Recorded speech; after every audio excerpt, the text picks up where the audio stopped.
Muy bien, hermanos, pues en primer lugar, pues como siempre, traeros los saludos y traigo saludos por parte doble. Ayer estuve en Campotejar, llevé a Nael, que era la cena de Navidad de los jóvenes allá, y el hermano Adolfo me dio muchos recuerdos para vosotros, un saludo cariñoso y os lo transmito, y también un saludo muy cariñoso de parte de Raquel y de la familia. No sé si recordáis a aquellos de vosotros que os conserváis todavía la memoria y que nos conocéis de aquella época, aquellos dos jovencitos, esa pareja que venía de Cartagena en su coche, en el mismo coche que ahora, y pasábamos tanto tiempo aquí en Murcia. ¿Los dos hermanos? No, Raquel y yo. Raquel y yo. ¿Qué ocurrió? Pues que el tiempo pasa y de ser una familia tan pequeñita, pues ahora somos una familia muy numerosa, con Raquel, con los dos chicos y con 3 abuelos. Así que ahora ya embarcar todo eso ya no es tan fácil y las obligaciones son las que son en este periodo de la vida que nos toca vivir. Pero damos gracias al Señor y como sé que estáis orando, pues esta semana hemos celebrado 2 veces, hemos tenido motivos para celebrar en familia. Este lunes celebraba mi suegro y su esposa 1 año que se conocieron, ese bonito milagro que es de amor, de esa pareja que está siendo de tanta bendición en nuestra familia. Así que nos dijeron, vamos a celebrarlo todo. Y dijeron, como es el primer aniversario, y celebramos el lunes, y el viernes volvimos a celebrar. Hay que celebrarlo todo. Y como sé que estáis orando, la primera consulta del tratamiento de mi suegro, sabéis que está en tratamiento, pues ha salido tan bien el tratamiento, que la próxima consulta 3 meses, lo cual en estas circunstancias es una auténtica bendición, un regalo del cielo y es una respuesta a nuestras oraciones, a vuestras oraciones. Así que muchas gracias y quería compartirlo para que, aparte de seguir pidiendo, digamos, Señor, gracias, gracias, mil gracias. Así que celebrando. Con mi cuñado también estamos en una época en la que él está tranquilo, parece que ha pillado ahí un huequito de estabilidad, el Señor lo está protegiendo en su mano y ahí estamos, hasta ahí puedo leer, hasta ahí puedo decir. Muy bien, pues vamos a tener una palabra de oración antes de acercarnos a la palabra. Señor y Padre Santo, queremos ahora darte muchas gracias no solo por tu palabra bendita, que hemos podido recordar a través de ella el sacrificio de tu Hijo Jesús a nuestro favor. Dios bendito y Señor nuestro, ahora nos ponemos delante de ti para abrir otra vez tu palabra y continuar en el estudio de este libro que nos desafía a ser santos porque tú eres santo. No hay más. Por eso te pedimos que nos ayudes en esta mañana en considerar el texto y a que tú hables a todos y cada uno de los corazones de los que estamos aquí presentes. Esto te suplicamos en el nombre de nuestro Señor Jesucristo. Amén. Amén. Bueno, pues comenzamos con 2 récord Guinness. Primer récord Guinness, el de una señora llamada Linda, la mujer en el mundo que hasta el 2009, por lo menos que yo localicé este artículo, más veces se había casado en el mundo. Esta tal Linda Wolf, entró en el libro de récord de los Guinness en el 2009 porque se había casado en 23 ocasiones. Madre mía. Exactamente. En aquel 2009 tenía 68 años, yo no sé si Linda sigue viviendo, tiene ahora 71, 80, de tu quinta. ¿De qué? Remedios. 68, 78, 79, Estados Unidos. Vive en un geriátrico de Indiana, en Estados Unidos, y se declara adicta al romance. Hace 10 años que no pasaba por el altar. La última vez que se casó fue en el 1999. Y hacía 10 años que no pasaba, pero en aquella época, hace 10 años, no sé ahora, seguía buscando a su marido número 24. Y no recuerda el orden de esos matrimonios. Se casó por primera vez en el 57 cuando tenía 16 años. Y duró 7 años. Fue el matrimonio más largo. Linda ha tenido todo tipo de maridos, evidentemente. Un ex convicto, un mecánico, un cura, me imagino que en el trasfondo estadounidense se refiere a un pastor, un barman y varios músicos. Dice que le pusieron o le fueron infiel 2 de ellos y que otros 2 terminaron declarándose homosexuales. Claro, en tanta variedad. Así que tuvo un total de 7 hijos. Había otro récord de otra americana que se quedó en 23 bodas porque falleció. Así que si Linda no ha fallecido, quién sabe. Otro récord, el segundo. El matrimonio o el divorcio más breve. Duró 3 minutos. En Kuwait. Dice que el matrimonio tuvo lugar en 2019. Este es más cerquita. Resulta que se casan. Hay una boda allí en Kuwait. Ella dice el sí quiero. Sale del altar o del sitio de la ceremonia. Se cae al suelo. Y el recién casado no hace más que reírse de ella y no la ayuda a levantarse. Ella se indignó tanto de ver con quién se había casado y la categoría del hombre que directamente al oficiante le pidió el divorcio. Se dio cuenta enseguida de dónde había entrado. Queridos hermanos, sin duda alguna, estas 2 récord Guinness nos pueden causar, como al principio, un poquito de sonrisa hasta que vemos lo que ha sido la vida de Linda y lo que fue el breve matrimonio de esta otra mujer en Kuwait. Y ahí es donde la sonrisita que se nos puede haber arrancado ya deja de ser una sonrisa para ser y entender que es un grave problema. Porque es un asunto muy importante para la vida de todos nosotros los que estamos aquí, sea la circunstancia en la que nos encontremos. Porque es un asunto muy importante, muy relevante para la vida de nuestra iglesia en Vista Alegre. Me puedes decir, no va conmigo porque soy soltero, sin relación, ahí están los jóvenes que no tienen pareja, o los que ya sois mayores, no tenéis pareja, ¿no va esto con nosotros? No todavía. Puede ser que no vaya contigo porque seas ya viudo o divorciado y esto tampoco. O puede ser que pienses que no va contigo porque ya no tienes remedio, porque estoy casado de segundas, porque mi otra pareja ya se casó, porque ha fallecido, porque ya esta cosa no tiene solución, pero... Queridos hermanos, ¿tiene algo que decir Dios al respecto sobre esta situación de los matrimonios en la actualidad? ¿Tiene Dios en su palabra algo que decir al respecto? Acompañadme a leer hoy Malaquías capítulo 2. Malaquías capítulo 2, versículos desde 10 al 16. Continuando con los temas de esta selección de pasajes de este libro que estamos llevando a cabo en la iglesia. Malaquías capítulo 2, versículos 10 al 16. Dice la palabra del Señor: ¿No tenemos todos un mismo Padre? ¿No nos ha creado un mismo Dios? ¿Por qué pues nos portamos deslealmente el uno contra el otro, profanando el pacto de nuestros padres? Prevaricó Judá y en Israel y en Jerusalén se ha cometido abominación porque Judá ha profanado el santuario de Jehová que él amó y se casó con hija de Dios extraño. Jehová cortará de las tiendas de Jacob al hombre que hiciere esto, al que vela y al que responde, y al que ofrece ofrenda a Jehová de los ejércitos.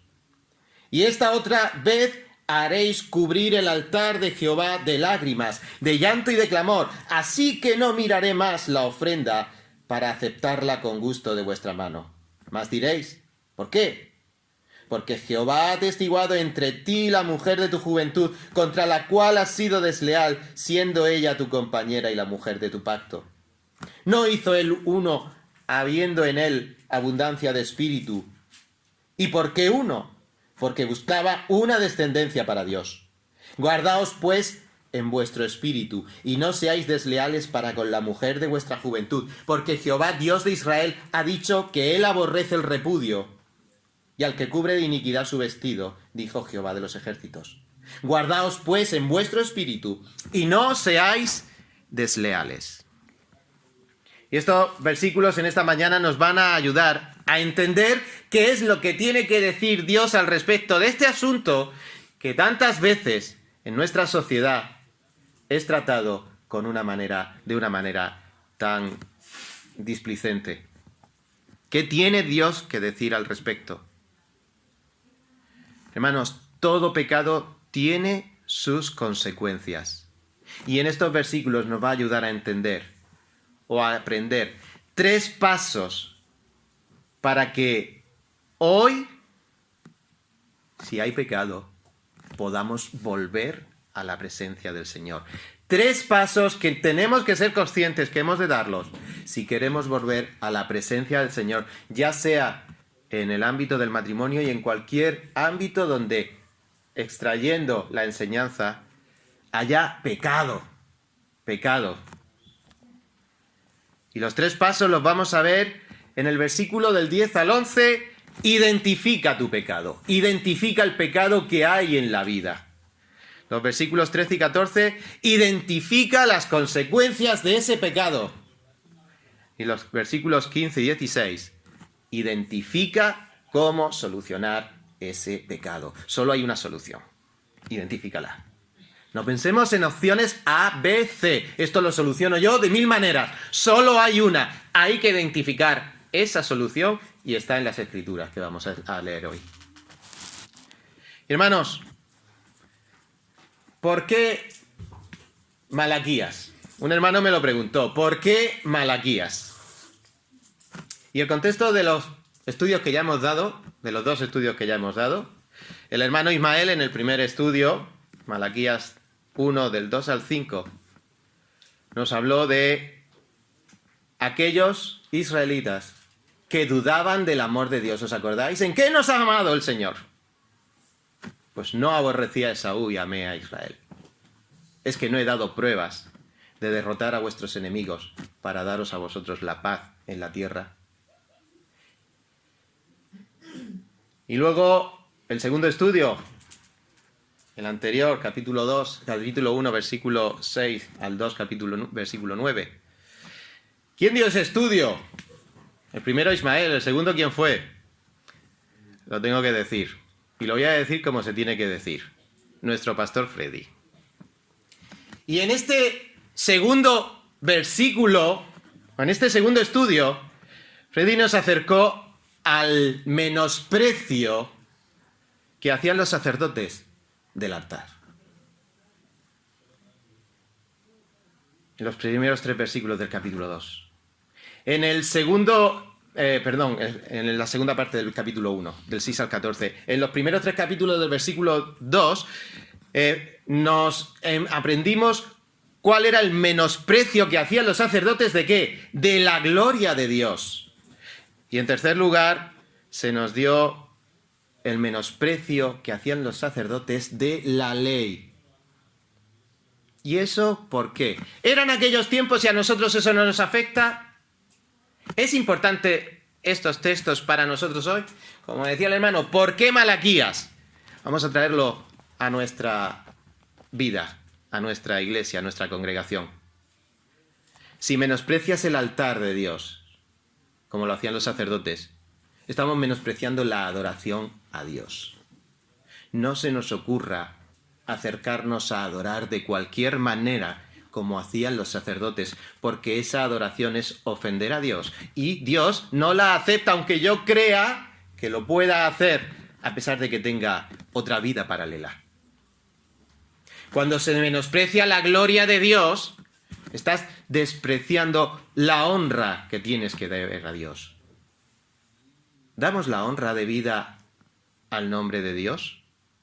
¿O hay cosas ahí que nos están estorbando y que decimos, sí, Dios sea honrado, Dios sea glorificado, pero luego tenemos esa segunda parte en nuestra vida?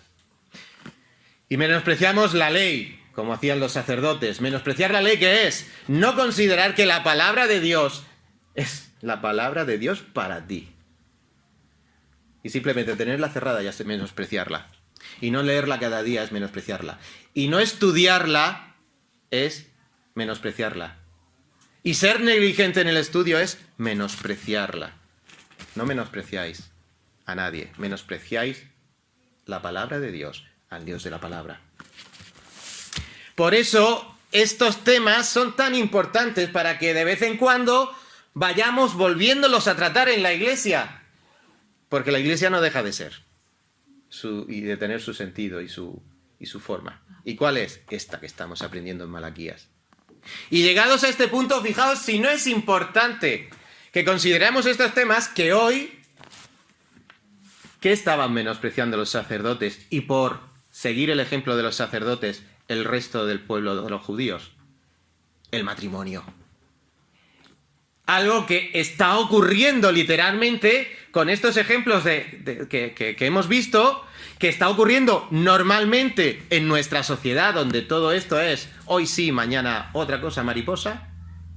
Pero Dios tiene que decir, esto es un pacto, como vamos a ver ahora, que no se debe violentar de cualquier manera, porque es un pacto establecido por Dios.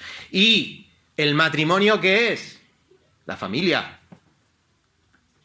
Si descuidamos todas esas cosas, como vamos a ver, no solo estamos afectando al esposo o a la esposa, estamos afectando a los hijos, estamos afectando la congregación, estamos afectando todo lo que hay alrededor.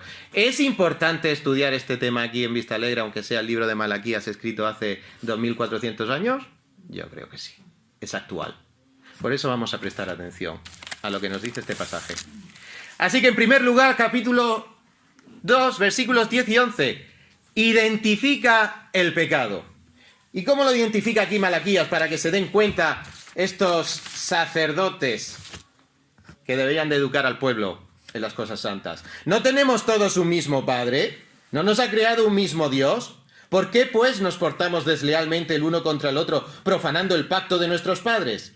Prevaricó Judá, y en Israel y en Jerusalén se ha cometido abominación, porque Judá ha profanado el santuario de Jehová que él amó, y se casó con hija de un Dios extraño. Y aquí es donde tenemos que poner en práctica, aquellos que estáis siguiendo el curso de Luis, de hermenéutica, aquello de el viaje interpretativo. ¿Qué es lo que es?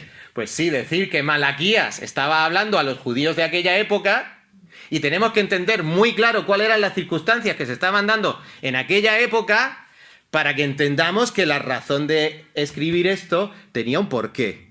Y eran unas circunstancias que vamos a ver ahora brevemente que se estaban dando en aquel momento.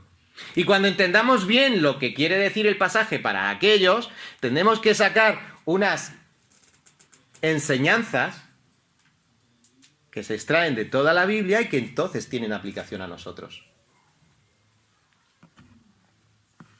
¿Cuál es el viaje interpretativo? ¿Cuál fue el mensaje de Malaquías para los judíos? No tenemos todos un mismo Padre, no nos ha creado un mismo Dios. ¿Por qué pues nos portamos deslealmente el uno contra el otro, profanando el pacto de nuestros padres? ¿Qué quiere decir esto? Malaquías se estaba refiriendo a aquellos hermanos judíos que venían de un solo padre, la familia de Abraham, con la cual Dios había hecho un pacto. ¿Para qué era ese pacto? Para que Dios cumpliera la promesa de la simiente. ¿Qué simiente? Nosotros ya desde esta perspectiva podemos saber cuál era la simiente que prometió Dios a Abraham, por la cual todas las naciones de la tierra, incluyendo los 4 gatitos de Vista Alegre, íbamos a recibir bendición. Y la simiente era Cristo. Pero Cristo no nació de otro pueblo que no fuera él, judío. Por eso, cuando leamos el Antiguo Testamento, tenemos que leer en perspectiva cuál es el centro de la Biblia, Cristo, y cómo a lo largo del Antiguo Testamento va a ser un proceso en el cual Dios va a estar luchando por preservar en medio de ese pueblo la santidad, para que ese pueblo no se diluyera entre los demás, para que finalmente pudiera venir la simiente. que es Cristo. Y vamos a ver cómo fue que Dios, si leéis Génesis, estamos viendo cómo de una creación del mundo llega un momento, Génesis 12, que centra la historia de lo general, ¿a dónde? A un hombre, Abraham. Y de Génesis 12 a Génesis 50, ¿qué va? De un hombre a unos descendientes, Isaac, Jacob, que llegan ¿a qué? Al final del libro siendo una familia, yo diría que bastante numerosa. ¿Pero era una nación? No, era una familia muy numerosa. Pero era una familia que corría el riesgo de, como era pequeñita, diluirse en Canaán, con las costumbres de los cananeos. Y eso Dios no lo podía permitir. Y en su providencia, ¿dónde los lleva? A Egipto. Al principio muy bien, ¿no? A la tierra de Gosén. Pero Dios sabía que la mejor manera de no disolver ese pueblo era llevarlo a Gosén, ahí a Egipto. ¿Y qué dicen los egipcios? Los egipcios no les gustaba o no se juntaban, les era abominación, les era asqueroso, literalmente, juntarse con pastores. Fijaos qué manera más tremenda Dios tiene de cuidar de la familia descendientes de Abraham para meterlos en un sitio donde durante 400 años, sin que ellos se dieran cuenta, sin que Abraham lo pudiera ver, de una familia numerosa, se convirtió ¿en qué? En una gran nación. Más de 600.000 hombres, solo hombres preparados en lista de edad, en la edad militar. Si eso sumamos, dicen los especialistas que podíamos estar hablando de una nación de 2,5 millones de personas. Dios ha cumplido su promesa. Pero llega el momento en el que van a entrar en la tierra y dejamos el libro de Génesis y estamos en Números, a la entrada de la tierra de Canaán. Han pasado 40 años y estamos a la entrada de Canaán. Están en Moab. Y había ahí un rey en Moab que les dice, contratan a Balaam, a un mago, a un nigromante, a un tipo de estos de las artes oscuras, y dice, maldícemelo, porque estoy viendo que le están dando la del pulpo a todos los que están alrededor de mí. No sea que este pueblo también me dé y me acabe. ¿Y qué hizo Balaam? Lo recordáis, ¿no? No pudo maldecir a los israelíes, a los israelitas. ¿Por qué? Porque Dios se lo prohibió. Pero el que es malo y al final busca la vuelta de cómo poner la zancadilla. Y nos dice la Escritura, estoy intentando ir rápido para que veáis ahí una panorámica de a dónde estaba llegando el pueblo en estas circunstancias. Y Balaam, ¿qué dijo? Dadles vuestras mujeres y que se mezclen. Las cananitas tenían que ser bellas. Las hebreas eran bellas. Pues nada, bellas con bellos, y aquí todos nos juntamos y todos... Dice Números, capítulo 25. Números 25. Tercer libro de la Biblia, casi al final del libro. Números 25, versículo 1. Moraba Israel en Sitín, eso es el campo de Moab, frente a la tierra prometida, y el pueblo empezó a fornicar con las hijas de Moab, las cuales invitaban al pueblo a los sacrificios de sus dioses, y el pueblo comió y se inclinó a sus dioses. Ahí está el problema. ¿Queremos ser santos? No nos mezclemos. Y Dios lo estaba viendo. Este pueblo se me va a mezclar. Y tuvo que hacer ahí una matanza y frenar en seco. En el capítulo 31, Israel toma venganza, destruye Moab, coge un gran botín. Pero el primer riesgo, ¿cuál era, hermanos? Mezclarse. Llegan los reyes y el mismo problema sigue. Y cuando vamos al segundo libro de Reyes, nos cuenta la historia de Salomón. Y decimos, uy, Salomón, en aquella época, un rey rico, sabio, con caballos, con grandes ciudades, y llegamos a un capítulo en el que dice, pero Salomón se casó y tuvo 600 mujeres y 300 concubinas. Normalmente los pobres mortales estamos satisfechos ya con un problema. Salomón tuvo 1000 problemas. Pero no fue por el exceso solo de mujeres. ¿Sabéis por qué fue?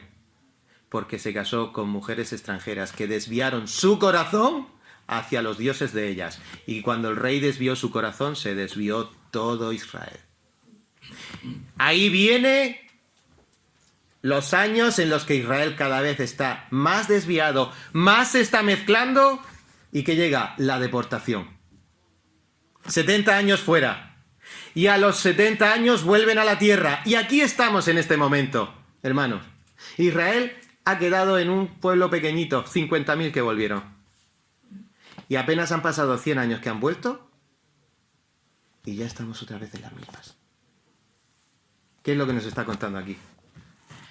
Habéis tomado vosotros, sacerdote, mujeres de dioses extraños. No quiere decir Dios extraño, extraño quiere decir extranjero, en general. Pero aquí se está refiriendo no a que fueran mujeres extranjeras, sino que esas mujeres tenían dioses extraños, dioses extranjeros, que estaban entrando en conflicto con la fe en Dios. ¿Por qué el Señor se empeña en no mezclarnos en aquello que nos dice Corintios del yugo desigual? Porque el principio que se extrae de esta cosa que estaba ocurriendo en el pueblo judío es lo mismo que aplica a cualquiera de nosotros. Pongamos la excusa que pongamos para buscar el amor. Si no estás en el corazón, con el mismo corazón que tu pareja, corres el riesgo de adorar a los dioses de tu pareja, desviándote del Dios al que debes de adorar. Ya está. Es que, y ponemos 1000 excusas, es que no hay excusas. ¿Qué consecuencia tuvo en el pueblo? Desorden, dolor, el rechazo sobre todo de Dios a ese desorden y a ese culto que parecía tan bonito, pero resulta que se lo estaban ofreciendo personas con el corazón corrompido. Hermanos, y eso puede pasar también hoy, que pensemos que estamos dando gloria a Dios porque tenemos un buen culto, pero hermano y hermana, mira tu corazón, no sea que Dios esté pensando lo mismo que decía de aquellos. Externamente parece que sí, pero internamente no puedo aceptar vuestros sacrificios. Identifica tu pecado. ¿Qué quiso decir Malaquías a los judíos? Esto.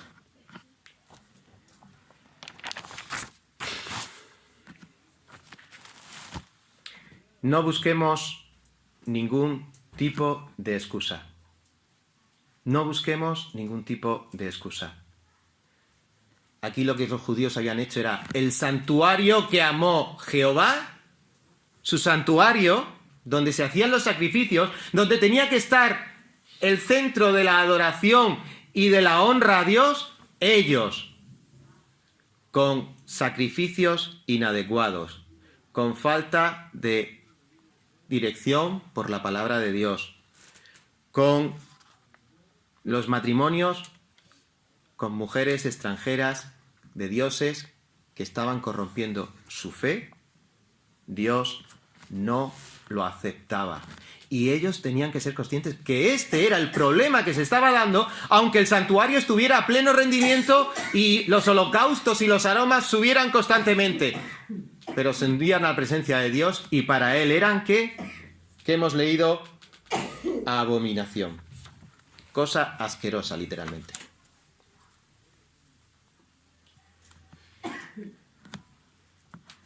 ¿Cómo lo podemos aplicar en esta mañana a nosotros? Hace muchos años un pastor nos decía a los jóvenes, a la hora de tener en mente quién era la persona de nuestra vida, dice, cuidado. Tú imagínate que eres esa persona que ahora eres salvo y estás encima de una mesa. Pero resulta que has buscado a una persona que no es salva, está debajo de la mesa. Lo más seguro, en el casi 99% de las veces, es que si tú a una persona que está abajo con tus fuerzas intentas tirar para arriba, lo más seguro es que no puedas hacerlo. Yo cuando veo en las películas esos tipos que cogen ahí a la señorita o al amigo y hacen así con la mano y llevan guantes encima. Y cogen y tiran para arriba. Si yo no puedo ni con la bolsa de Mercadona. Pero ¿qué decía este hermano? Tened por cuenta que en el casi 100% de las veces, la persona que está abajo, incluso siendo más débil o con menos peso que tú, será mucho más fácil que ella jale de ti, ¡pum!, y te tire de la mesa a que tú consigas subirlo a la mesa. Hermanos, esto es un principio general. Y cuando tengamos, en la edad en la que estemos y en la circunstancia que estemos, pensando en, voy a buscar a esa pareja, pensemos que este es el principio que se cumple, que se cumplió en los judíos y que se cumple en nosotros. Dioses extraños. Esas parejas con dioses extraños que te pueden tirar de la mesa, que te pueden separar de la presencia del Señor. Sea cual fuere el pecado que tengamos, hermanos, Dios es santo y nos llama ¿a qué?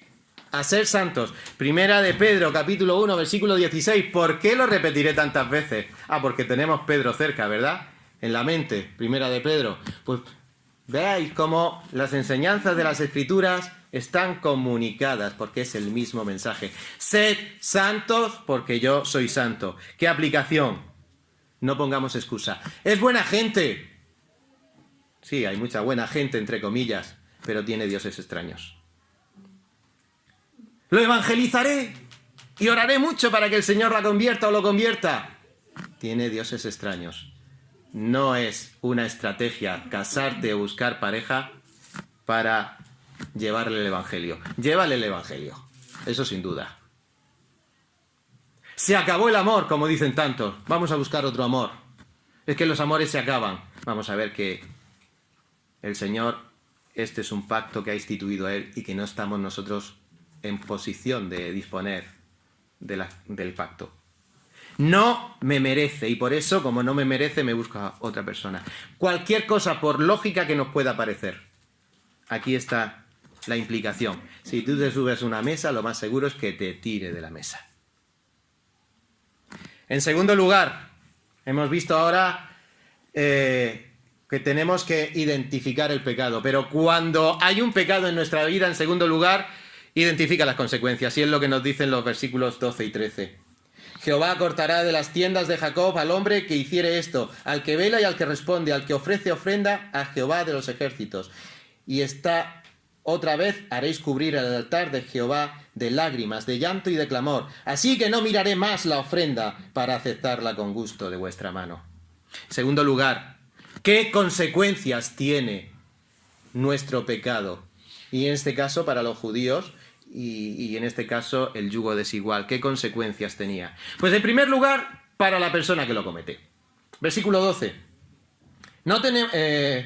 Jehová cortará de las tiendas de Jacob al hombre que hiciere esto, al que vela y al que responde, y al que ofrece ofrenda a Jehová de los ejércitos. ¿Qué quiere decir esto?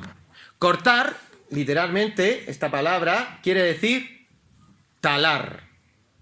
Y si nos interesa también podemos decir separar de algo. Estás en contacto, Jehová te separa. E incluso esta palabra, según en qué casos, podía significar matar. Y hay casos donde Dios tuvo que, como en tantas veces en el desierto, tuvo que matar, cortar directamente y eliminar a una generación completa por su pecado. Así que cuando entendamos que hay una separación de Dios a causa de nuestro pecado, y no intentemos luego buscar loctite, pegamento. No, yo me corta, pero yo de alguna manera le pido perdón. No, cuando hay pecado, Dios corta. Y corta no solo al que peca, sino que corta también a las personas. Aquí cita un refrán, al que vela y al que responde. Era un refrán que había en aquella época en los campamentos, que claro, era un campamento, y luego más tarde en las ciudades tenían que poner vigías. Había enemigos.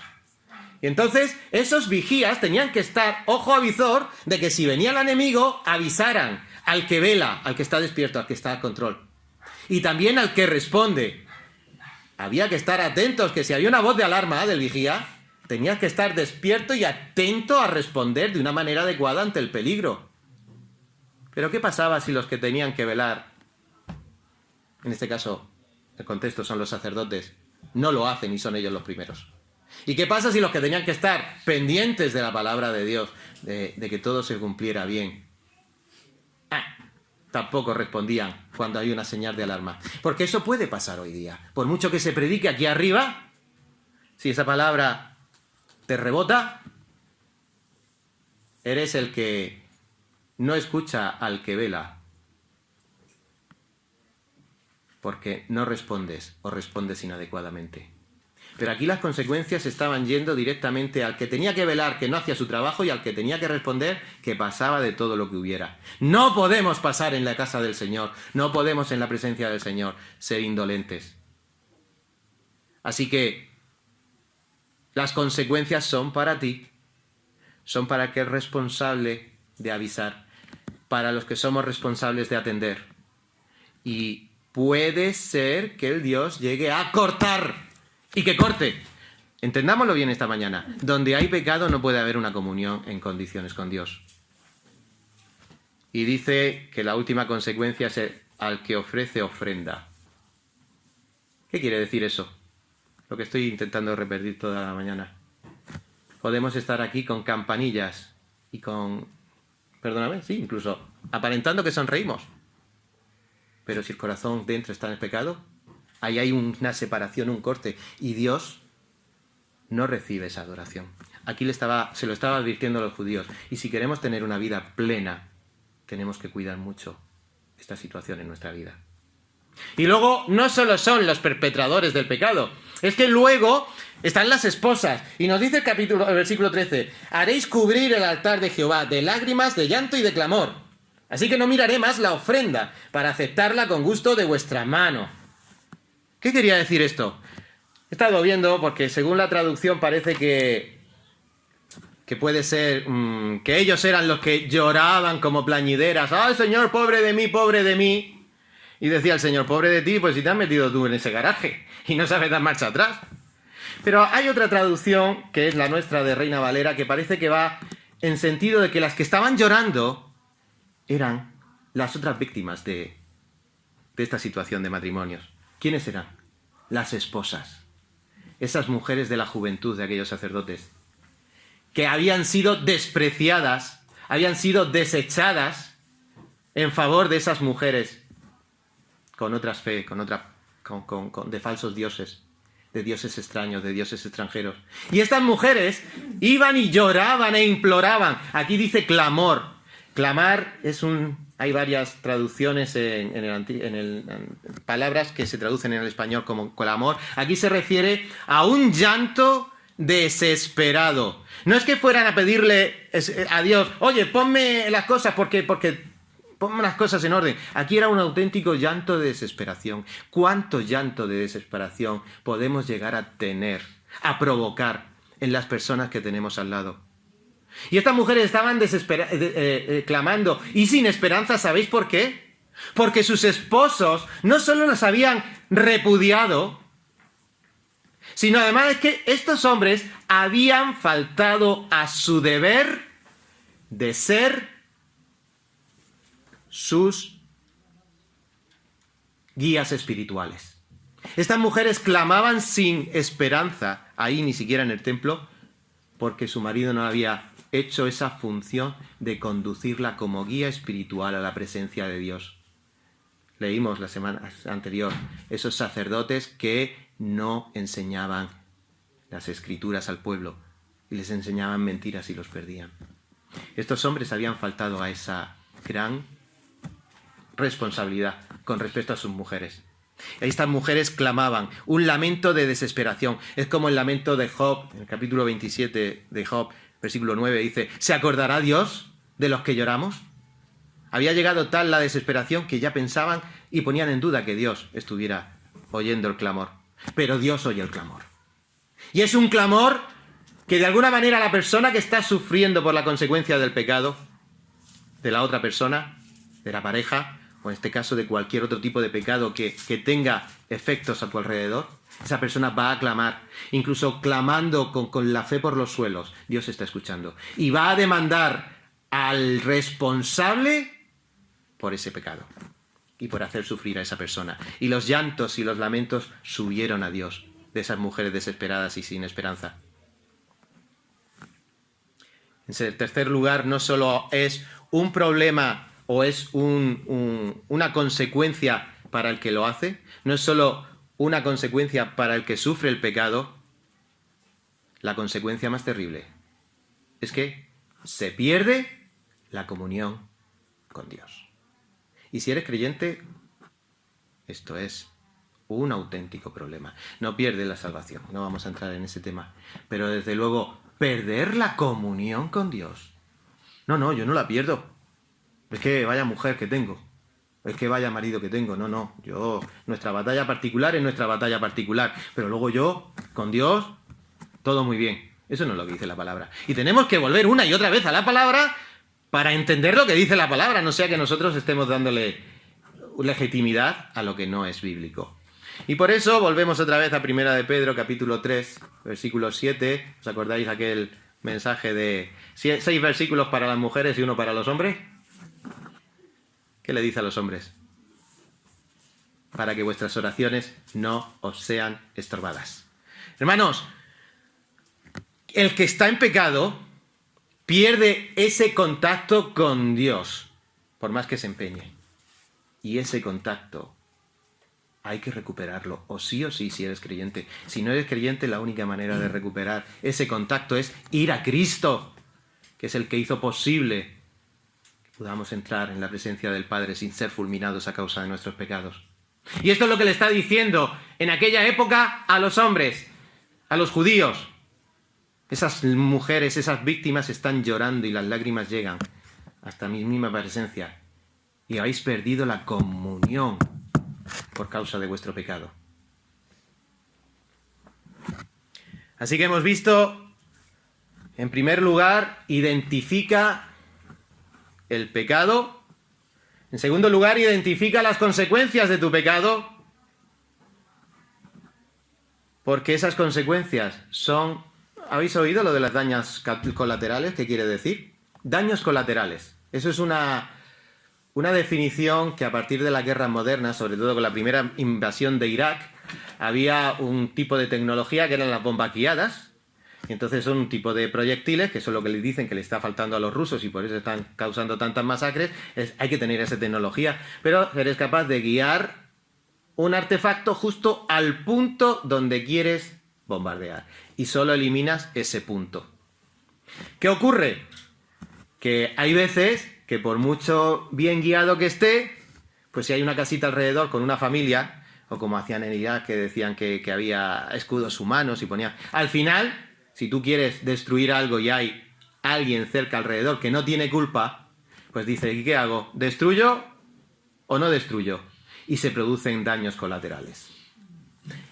Pues tu pecado produce daños colaterales. Y como Diana nos hablaba esta mañana, nuestros hijos están bajo nuestra tutela. Nuestras esposas están bajo nuestra tutela. Madres, tenéis vuestras responsabilidades respecto a vuestros esposos, pero también respecto a vuestros hijos. Y aun cuando la familia hoy día sea monoparental, ¿qué responsabilidad? Si eres creyente, para aplicar en la medida de tus posibilidades esa responsabilidad que Dios te da, de ser santo como Él es santo. ¿Sabéis por qué? Porque si no están los daños colaterales. Y esto implica que somos responsables, implica que podemos ser víctimas, implica que no hay justificación para una mala acción.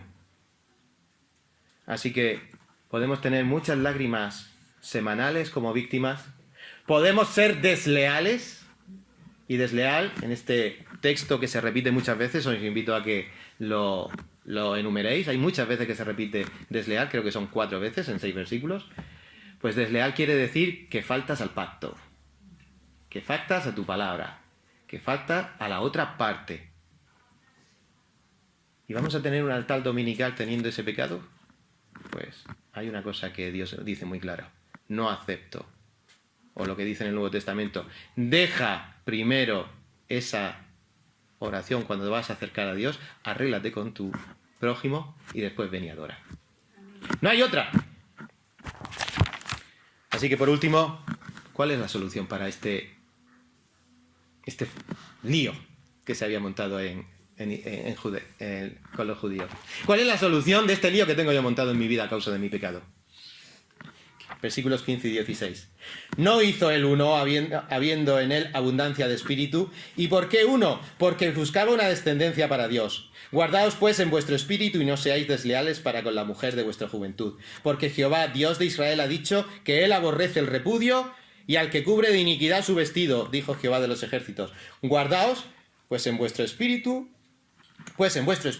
y no seáis desleales. Y aquí le tengo que agradecer otra vez a mi amigo y pastor Freddy, porque me ha vuelto a dar uno de los versículos más liados de esta carta, lo mismo que la perla de Primera de Pedro. Hay mucho acuerdo en decir que el versículo 15 sí es un poquito liado. Hay quien dice que a base de las traducciones o de las copias se fue oscureciendo un poco el sentido. Y es que dice el versículo 15: no hizo él uno habiendo en él abundancia de espíritu. Y si os digo, ¿y eso qué quiere decir? Pues así se han quedado muchos intentando sacar el texto, el significado del texto. Pero bueno, como leemos el contexto en general de todo el sentido que nos da el pasaje, si seguimos leyendo dice: ¿y por qué uno? Porque buscaba una descendencia para Dios. El sentido más en el que estamos, yo creo que más de acuerdo, los que no hemos intentado pelear con este texto, es que está haciendo referencia ¿a qué? A Génesis, capítulo 2, versículo 24. Dejará el hombre su padre y su madre y se unirá a su mujer. y serán una. Toda carne. Aquí lo tenemos. Aquí lo tenemos. Hermanos, defendamos a capa y espada no esto porque es lo que nosotros vemos. Y delante de la gente que no cree, defendámoslos también, porque el matrimonio es una institución creada para todos los seres humanos, crean o no crean. Crean o no crean. Porque fue al principio en Génesis 2 y ahí era algo diseñado para la humanidad. Así que cuando yo leo de la señorita Linda, que tuvo 23, bueno, pues yo no voy a entrar a criticar una vida hecha polvo. Pero sí nos tiene que demandar a nosotros la urgente necesidad de creer lo que dice la palabra de Dios y darle la importancia que tiene. Y el matrimonio es una institución para todos. ¿Qué ocurre?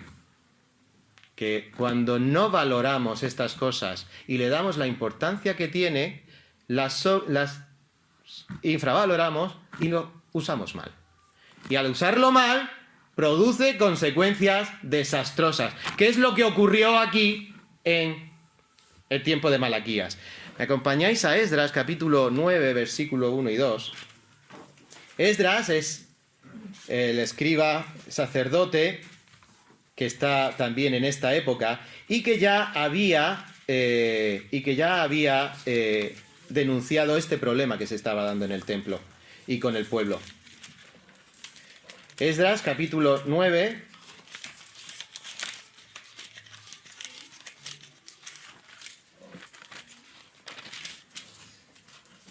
dice la palabra del Señor: acabadas estas cosas, los príncipes vinieron a mí diciendo, está Esdras organizando el culto en el templo, tienen que organizar a los levitas y que van a servir en el templo y a los sacerdotes que han de servir en el templo. Pero hermanos, para servir en el templo no se podía servir estando contaminado. Y esto es un tema muy, muy profundo del Levítico y del Antiguo Testamento que tendríamos que asumir. No vale cualquier cosa, no vale de cualquier manera, no vale de cualquiera manera que estemos. examinémonos, porque es posible que no estemos en condición y es mejor que nos sentemos a que no estemos haciendo una cosa pública o calladamente en la iglesia si no somos santos.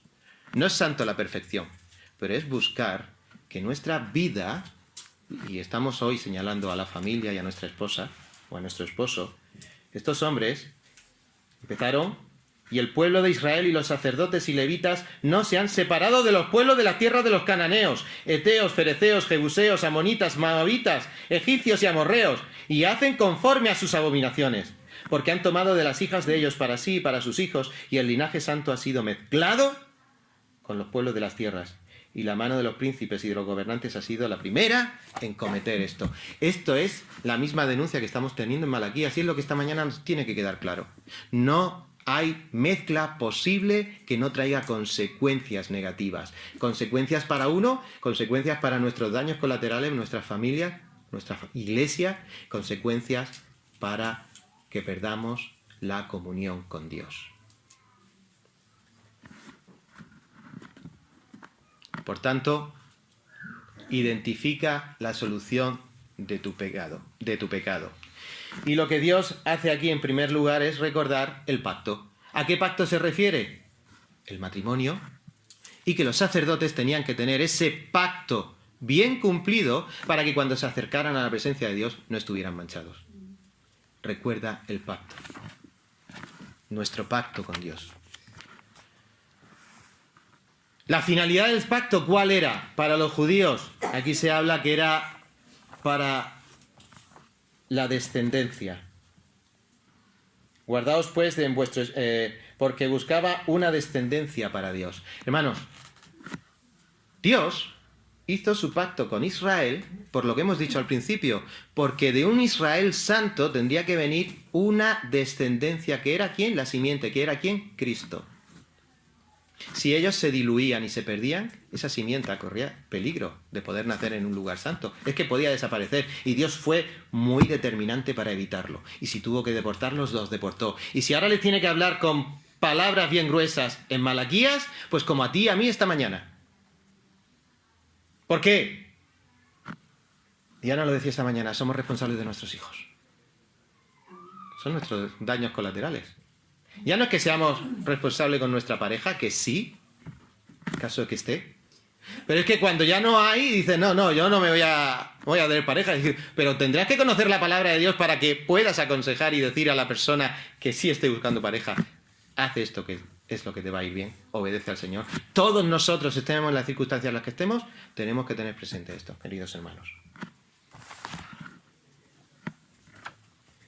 Y Dios les tiene que recordar que la solución al pecado comienza por recordar cuál era la promesa, cuál era el pacto. ¿Recuerdas el pacto que tienes? El Señor te salvó, pero no es un ticket gratis al cielo. Te salvó para ser su siervo. Y siervo es como se traduce en Reina Valera, pero siervo es esclavo. Y esclavo no tiene ni voz ni voto más que obedecer a su Señor, que es Cristo. Gloria a Dios que es Cristo. Qué buen Señor. Pero exigente. Y lo exige todo. En segundo lugar, reconoce la finalidad del pacto, la simiente. Nosotros estamos aquí, como hemos leído esta mañana. ¿Para qué? Dionisio lo decía. Para ser luz y sal. No estamos aquí para pasar el ratito. Estamos para hacer luz y sal. Y la luz y la sal se es cuando se eres alumbrado con la palabra de Dios. Y en tercer lugar, este pacto era para la descendencia, no solo la descendencia que había de venir en Cristo para salvarnos, sino que nuestros descendientes, nuestro pueblo, nuestros hijos, nuestros hermanos, somos responsables de administrar los dones espirituales, la fe, todo lo que hagamos, que sea para su bien espiritual. Somos responsables de eso y nos van a pedir cuenta y nos están pidiendo cuentas de eso. Y no cualquiera, sino el Señor. Así que el primer paso para solucionar el pecado es volver a reconocer y a recordar el pacto. Por eso, reconoce el camino de vuelta. Y es por lo que en dos ocasiones, la segunda parte del versículo 15 y la segunda parte del 16, dice, guardaos, ¿de qué? En él, leedlo, en el Espíritu. Guardaos en el Espíritu. Y guardaos quiere decir aquí prestar atención, que es como se traduce también en la versión de la Biblia de las Américas. Y no seas, ¿qué? Desleal. Así que presta atención y no seas desleal. Es decir, cumple el pacto. ¿Cómo voy a solucionarlo? Cumple el pacto. ¿Qué pacto? El que acabas de recordar. Cuando era el matrimonio, cuando sea el pacto de obediencia y de ser siervos de Dios y del Señor Jesucristo. Cumple el pacto. Reconoce que hay un pacto y cumple el pacto. Seamos obedientes. Y en segundo lugar, no solo reconocemos el pacto para volver al pacto, para reconocer el camino de vuelta, para prestar atención y ser leales, no desleales, sino que algo que nos debiera de poner a temblar en un temor santo. Reconoce a Dios, que Dios aborrece, que quiere decir detesta, que quiere decir desecha, que quiere decir corta, que quiere decir le da asco todo lo que tenga que ver con el pecado y que es contrario a su naturaleza. Y su naturaleza está ahora en nosotros. ¿No nos da asco el pecado? Pues en este caso tenemos que hacérnoslo ver. Porque si es una continua en nuestra vida, háztelo ver porque quizá no has entendido todavía el Evangelio y no eres salvo. Y Dios corta. Esta mañana estaba escuchando una emisora de radio y estaban hablando de muchas cosas, de que hacen muchas cosas que son muy, según ellos, extraordinarias, porque Dios les da el poder. Pero en los cerca de 20 minutos que he estado escuchando a esa persona, no he escuchado la palabra pecado, no he escuchado la palabra condenación, no he escuchado confronta a la persona que tienes delante porque la eternidad es eterna y va a ser horrible para los que puedan morir en sus pecados. Esto es lo que enseña la Biblia. Y si piensas que todo esto puedes hacer una combinación de vida santa o vida de culto con una vida completamente desordenada en tu ámbito, es posible que todavía no hayas entendido el Evangelio. Pero hermano, si eres santo, porque Dios te ha santificado en Cristo Jesús, y todavía hay tantas parcelas en tu vida que están en descontrol, el camino es, recuerda el pacto, ve a Cristo, sigue el camino y organiza tu vida. ¿Por qué? Porque aunque pienses que vas a tener comunión, aunque sea ratitos aquí en la iglesia, no hay comunión ninguna. Y Dios nos dice que no acepta las ofrendas. Lo aborrece. Dios lo ha dicho. Es como acaba este pasaje. Dijo Jehová de los ejércitos. Reconozcámoslo. Aunque le pongamos mil excusas. Aunque nos pueda parecer que esto es, Dios lo ha dicho. Y esto debería de ser punto y final. Cuando mi hija intenta poner su orden, digo, ¿y por qué? ¿Y por qué? ¿Y por qué? Digo, ¿porque lo digo yo? Ya basta de discutir y de dar más argumentos. Lo dice el Padre. Hermanos, lo dice nuestro Padre. Basta ya. Volvamos a Él. Reconoce el camino de vuelta. Guardaos y ser leales, no seáis desleales.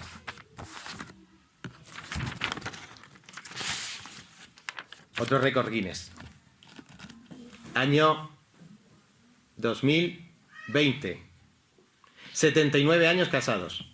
El matrimonio más longevo del planeta. Julio Mora y Valdramina Quinteros, dos ecuatorianos que llevan 79 años casados. Julito tiene 110 años y Valdramina 104. Como todos los casados han tenido sus baches en el largo camino, pero la palabra divorcio dicen que jamás ha estado sobre la mesa. Nunca divorcio, nunca algo similar, no pensamos en eso, decía Valdramina. Y asegura que tener un secreto para el matrimonio, hablar con verdad. No mientas porque las mentiras pueden perder el mundo. Hermanos, es el testimonio de una persona con muchas buenas razones para prestarle atención. No sé si será creyente, pero ella tiene unas palabras que creo que debemos de darle su crédito. Las mentiras pueden perder al mundo. Hermanos, y lo que Dios habla no es mentira. Así que prestemos atención para que, hombre, yo no sé si llegaremos a los 79 años, pero en cualquier caso, mientras el Señor nos tenga aquí, ¿qué nos pide? Fidelidad. Esto no lo podemos hacer solos. Tenemos que pedirle la ayuda al Señor. Dios ha establecido un nuevo pacto contigo, hermano, hermana. La santidad, Dios la tiene y Dios te la exige. Tus acciones traen consecuencias para ti, para los que tienes alrededor y sobre todo para la comunión tuya y de los hermanos que podamos estar también en ese medio.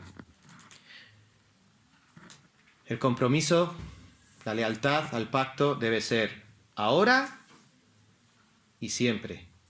No, yo ahora no tengo ese pacto, puede ser que sea futuro, pero recuerda cuáles son las condiciones del pacto para que todo vaya bien. No hay excusas.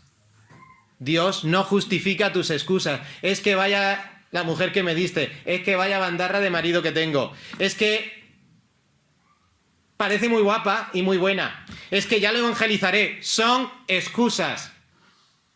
Recuerda la mesa, te tirará al suelo. La mayoría de las veces. Luego el creyente, el Señor es misericordioso. Y en esta ocasión pues tuvo que decir, repudio el divorcio, pero en esta ocasión tuvo que forzar a los sacerdotes por su mucha misericordia, algo especial, tuvo que dejar que se marcharan esas mujeres y tuvo que hacer que se divorciaran esos hombres si querían recuperar la santidad. No entramos en esto, pero el Señor es misericordioso. Hay casos y casos. Aquí cada uno tenéis vuestro caso y vuestro caso. No voy a entrar en lo íntimo de cada caso, pero lo general es lo que estamos viendo.